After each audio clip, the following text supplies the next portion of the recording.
வளர்ந்திடணும். சாதிசனம் முழுமைக்குமே நல்ல சந்ததிகள் பிறந்திடணும். ஆரத்தியில் நீ இறங்கி உந்தன் ஆசைகளை வழங்கிடணும். ஆறு போல் நீ நடந்து எங்க வீடுகளில் நிறைஞ்சிடணும். ஆவேசம் அடங்கும் முன்னே நாங்க கெட்ட வரம் கொடுத்திடையா. ஆவேசம் அடங்கும் முன்னே நாங்க கெட்ட வரம் கொடுத்திடையா. மருளாடும் நேரத்திலே மனம் போல் வரம் தரும் எங்க சாமி. மருளாடும் நேரத்திலே மனம் போல் வரம் தரும் எங்க சாமி.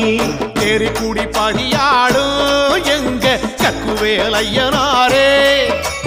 பாரித்தரும் வள்ளலை போல் வந்த கள்ளர் சாமி ஐயனாரே.